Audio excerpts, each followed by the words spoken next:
Good evening everybody, and paabot namon ang pinakamatamis nga pagpanimbaya sa inyo tanan mga hinigugmang mga kaigsuonan ug mga higala. Karong gabi it's a Vespers meeting, it's a Vespers worship o ginapasalamatan naton ang pag-meet sa inyo uli din sa screen. Bago ang tanan, we will offer a prayer to God. O Lord our God, we pray for this special moment of studying the lesson. May it be that the Holy Spirit will guide us on how to do things and understand great things from the Holy Scriptures through the lesson study. Thank you for guiding us. We're praying in Jesus' name. Amen. This week, we have another very important and vital topic sa aton leksyon. This is now the lesson 12 and entitled Dying Like a Seed. Ano ang buti pasabot na ining dapat mamatay kita katulad sa usa ka lugas? Okay, ang Biblia, ang key-text, mabasa sa Juan 12:24 nga nagaingon, sa pagkatinuod magaingon ako kaninyo. Nga ang usa ka lugas trigo kinahanglan mahulog sa yuta og mamatay. Kay kun dili man magapabilin kini nga mag-inusara. Apan kun kini mamatay, nan mamunga kinigdaghan. This is an analogy. An analogy in the Holy Scriptures para atong maintindihan kung ano ang dapat mahanabo nga magbunga ang atong pagtuo og ang atong pamatasan magbunga og maayo.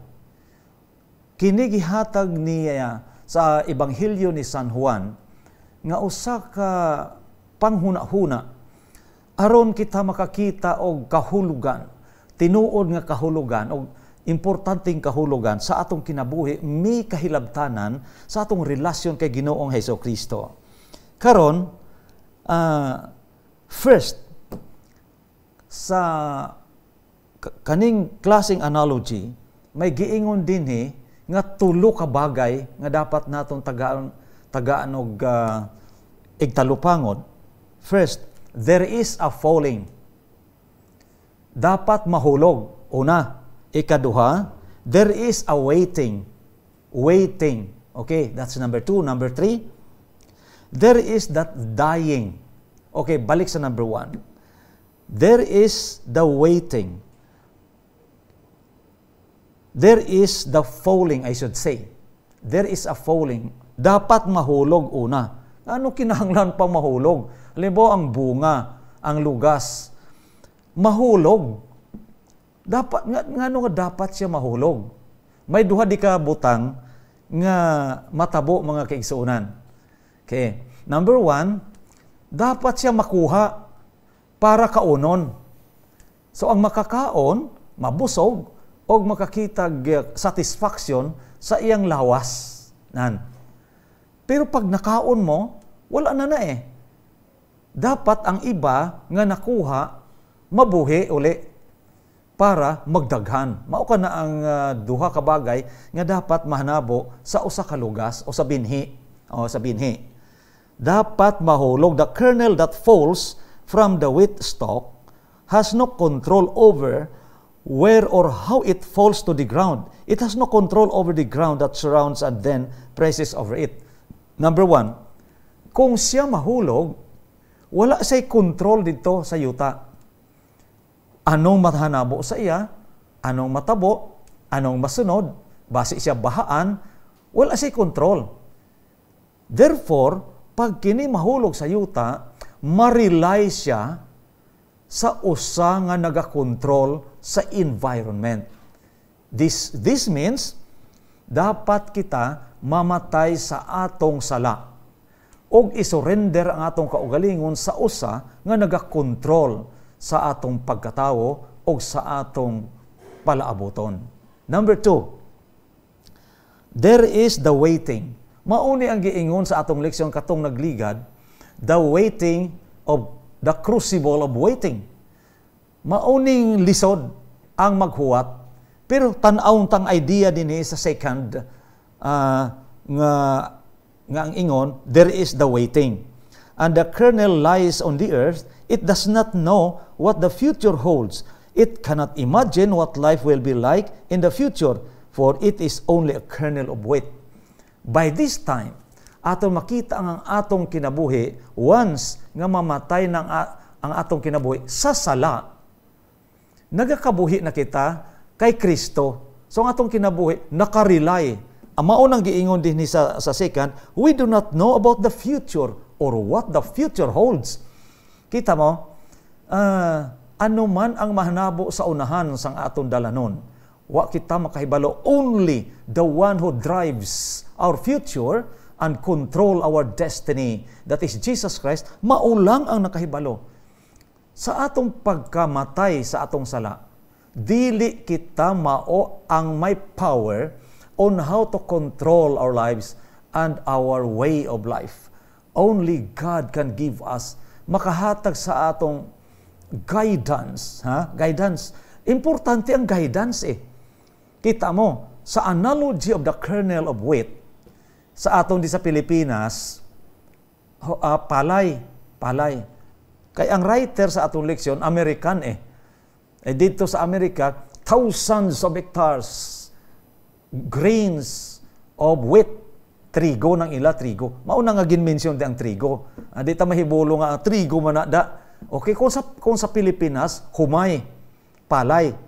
Kung mahulog ang palay, ang iyang lugas, ang iyang binhi sa yuta, wa gina siya hinalungong kung paano niya, anong himuon niya. Pag maagyan siya baha, o kung mamatay sa init, wala siya kahibalo.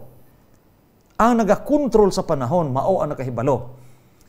Diha naton halin tulad ang atong kinabuhi, nga kung kita mamatay sa atong sala, balikan tani, si Kristo lang ang makakontrol. Dili ta mabutang sa atong power, ang atong kaugalingon, nga pagpakig-away sa kasalanan.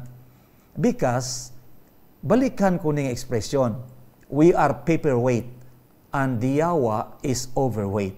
So, what jud ta mahimo? Hangtod mag-abot ang panahon nga makita naton ang beauty of falling. I mean, ang beauty of dying. Dying in Jesus Christ. Kadto ta sa number 3, sa third. There is the dying. Okay? The kernel cannot possibly become a wheat stalk unless it gives up itself. Comfortable situation as a kernel. Dali lang. Dili ta makita ang beauty sang atong pagkabuhi kung dili kita mag-give up sang aton kaugalingon. Sa amo ni ang mga sala naton amo nang bote pasabot dinhi. Kung dili ta i-give up kay Ginoong Hesukristo ang aton burden sang sala, hindi ta makita ang beauty of dying in Jesus Christ. So mamatay dapat kita sa kay Kristo. Mabuhi man kita sa kay Kristo. Maluwas kita sa kay Kristo. Dinha ato makita ang tunay nga kahulugan, mga kaigsuonan. Kung ngano nga kita mamatay, pero nabuhi. Namatay ang atong sala, kita sa sala, pero nabuhi kita kay Kristo. So magkinabuhi kita kay Kristo. Ang problema si Kristo ang nagkontrol sa atong kinabuhi para mabuhi kita, pero lahi ang ato ginasimba. Kadto ta sa sunod nga topic. In this case, the next is submission for service. May usa dinhi kabagay nga dapat isulod ta sa atong panghuna-huna.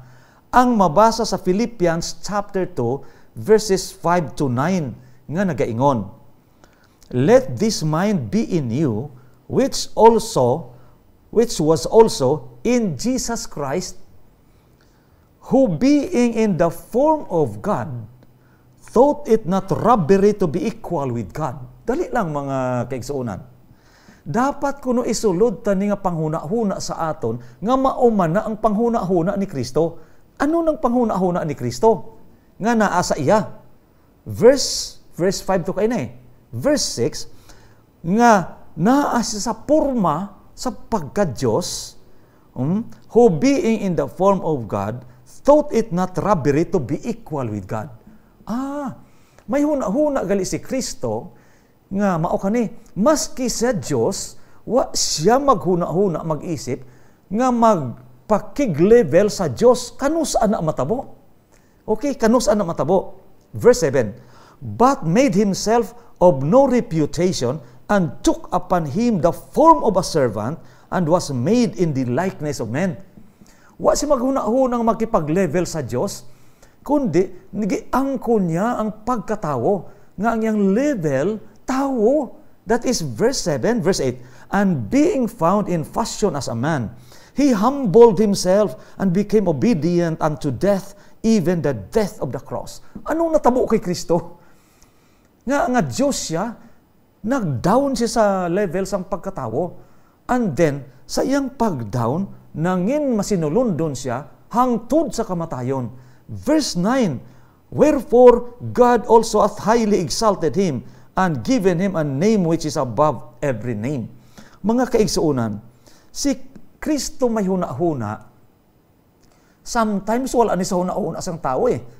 Pero ang appeal din kinahanglan, let this mind be in you, which was also in Christ Jesus, according to Paul. Dapat kini nga huna-huna, naa sa atong ulo, kay kini nga huna-huna, naa sa kay Kristo. Anong huna-huna ni? Ang huna-huna of humbleness. Imagine this. Christ is the Prince of Heaven. He is the Son of God. And He has a role, kadako sang iyang role, sa tibuok universo. O ang iyang role, atong mahibawan kung anong iya ginahuna-huna. Nga naghuna-huna siya, maski sa Diyos, naghambol siya sa iyang kaugalingon, kag nag-level sa mga tao. Anong natabo? Nakahibalo kita sa John 3:16. Sa pangalan sang paghigugma, sa ngalan sa gugma, gipadala sang Dios ang iyang anak, amo nang role ni Kristo nga dili mahimo sang tao para tubuson ang tao sa pagpakasala. Mauna mga hinigugmang mga kaigsuonan nga si Kristo may huna-huna na nga daan sa langit pa nga tubuson ang tao sa iyang sala. Therefore, gihimo niya to ang sa Philippians chapter 2. Kay kung dili ni Kristo ni himuon, dili ang tawo makakita sa iya. Kay walay tawo nga nakakita sa Dios. Dapat si Kristo mahimo nga tawo. O ang iyang level, tawo. Pero anong ingon? Dios siya. Mao kana sa ang nag-ingon ni ini si San Pablo sa Filipos, gin-prove ini ni San Juan sa Juan 1:1, 2 hangtod sa 14 nga si Kristo from the very beginning was a word, and the word was with God, and the word was God. Klaro na ni kaayo. Si Kristo sa una-una jud siya ay verbo, kung sa Espanyol pa. O ang verbo, kaupod sa Diyos. O ang verbo mismo ay Diyos.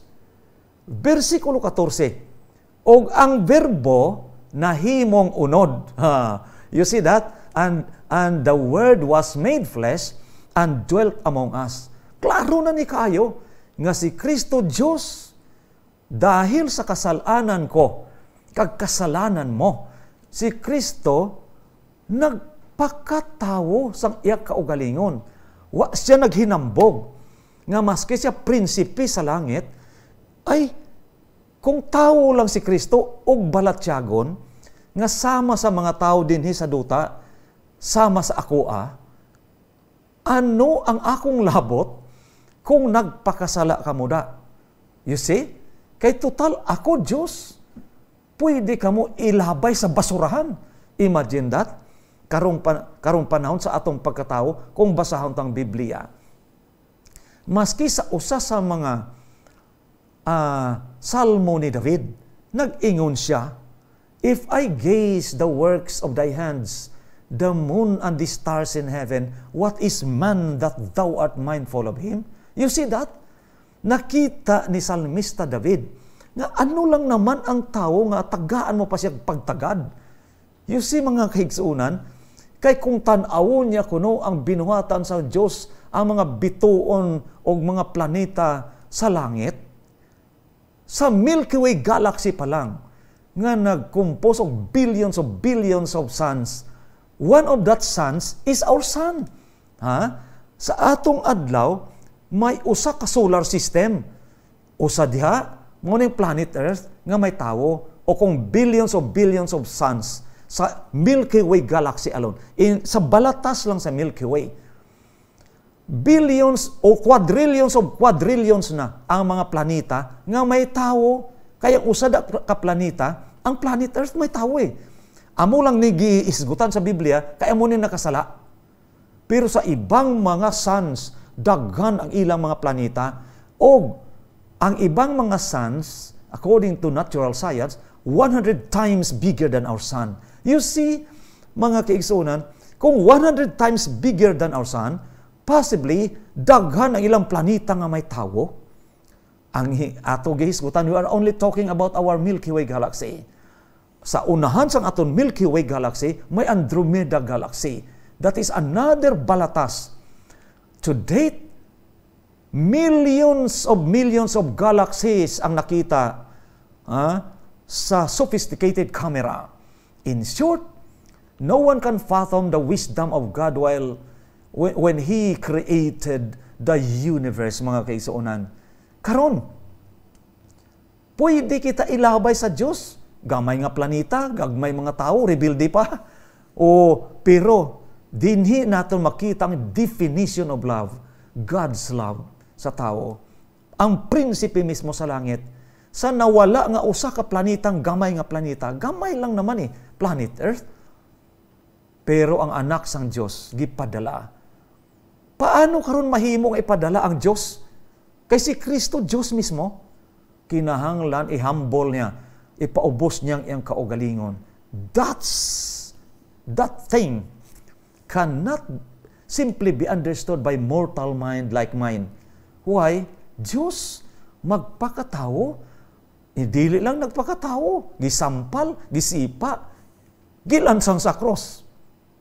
You see mga kaigsuonan, in this case, aton makita kung ano kalawom ang gugma sang Diyos sa kalibutan.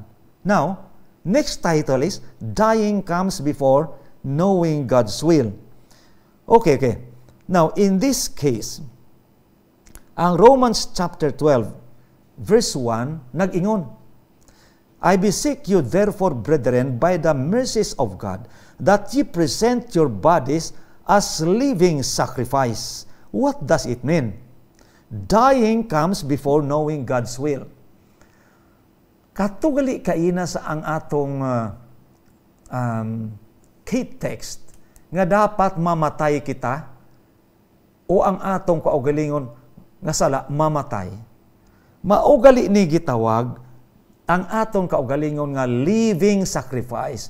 Dili gali literally nga mamatay ang atong unod para mamatay ang atong lawas nga di nakaginhawa.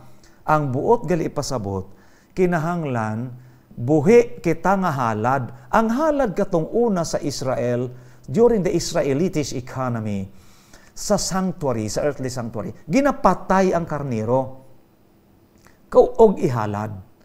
Karon katong kamatayon sa paghalad, gitubos na ni Kristo ang reality si Kristo.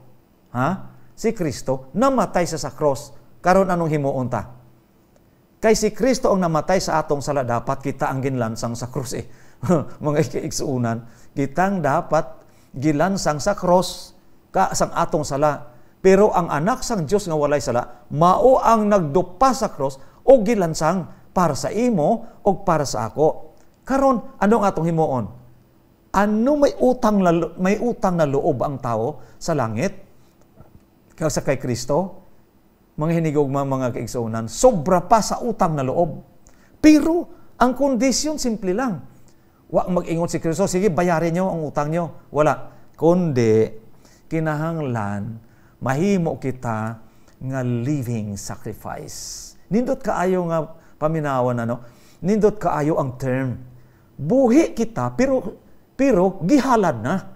Mao ka na. Kung gihalad ka sa panahon sang Old Testament, pag ihalad ka, you are specially ordained by God through a prophet nga ikaw anak sa Diyos. You are special. You are very special. Today, we are very special because we are considered as living sacrifice. Then, number 1 day, we have a true understanding of God's mercy for us. Number 2, we offer ourselves as living sacrifice to God. Number 3, our minds are renewed. The renewed mind that truly can understand God's will. Tinuod ni mga kaigsunan. Dahil kita mga halad nga buhi kay Kristo, dapat ma-reform, ma-renew ang atong hunahuna. Katong panahon, we are always thinking of evil things. Oo. Tanan na atong ginahuna-huna, daotan. Today, it's different. Because we are now living in Jesus Christ and we live by faith in Jesus. And we are already a living sacrifice. Therefore, ang kinabatasan ni Kristo, kinaugali, makita sa ato kinabuhi bilang halad nga buhi. Therefore, na-renew na dapat ang atong mga huna-huna. Next, para aton maangkon, kaning batasan ni Kristo as a living sacrifice. Dapat willing kita maminaw.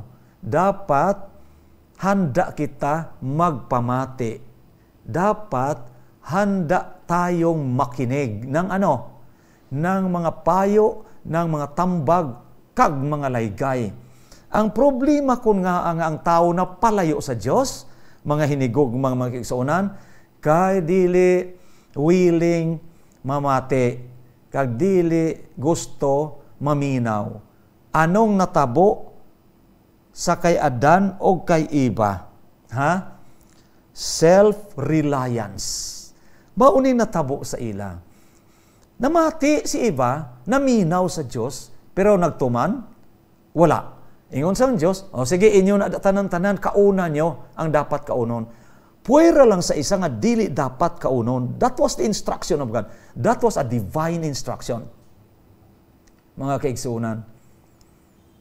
Naminaw si Eva, pero iba ang kahulugan sa naminaw sa Biblia kaysa naminaw sa tawhanon nga kahulugan. Sa Biblia, pag naminaw ka, nagsunod ka. Mao ka na. Si Eva, naminaw pero wala magsunod. Anong natabo? At the heart of the problem was her belief. Si Eva ang gihisgutan din sa Garden of Eden. Number 1, when Eve sinned in the Garden of Eden, it wasn't simply because she doubted God's word. Dili lang kay nakasala siya, dili lang kay nagduda siya sa instruction sa Diyos. At the heart of the problem was her belief that she had enough wisdom to decide for herself that was good and right. Mga kaigsuonan, mao kani. Dili kay nag-doubt siya. Kundi, nakita ni Eva nga may wisdom siya. Amo naging sunod iyang kaugalingon. And she trusted her own self. Maunang problema. Meaning, wa siya maminaw sa Diyos. Si Saulo, si King Saul, amo man ang natabo sa iya. Wala man naminaw sa Diyos. Therefore, nag-rely siya sa iyang kaugalingon. Nakita niya, og siya nag-ingon, og nabatyagan niya ang iya lang kaugalingon. Nakita niya ang scattering pagkapildi sang Israel. Pagkatapos, siya nakig-istorya sa iya lang kaugalingon kung anong dapat himuon, og nabatyagan niya nga dapat siya maghalad. Sang sayop nga halad. Ang buti pasabot, sayop ang pamaagi sa iyang paghalad. Meaning, naghimo siya kaugalingon nga mga substitute para sa iyang kaugalingon. Sa katapusan, mauning nagakatabo sa aton karon nga nagahimo kita sang aton kaugalingon nga mga substitutes. Imbes nga ang Dios ang simbahon, nagasimba kita sa dili mga Dios. Mga kaigsuonan, mao kini ang atong leksyon sa karong Vespers meeting nga dapat naton gamiton ugma sa Sabbath School program. Dying like a seed. This is a good analogy for us to think and to have this thinking that we have to humble ourselves as living sacrifice kag dapat mamatay kita ang atong pamatasan sa kay Ginoong Hesukristo. This ends our lesson analysis for this evening. Thank you very much for listening. God bless you.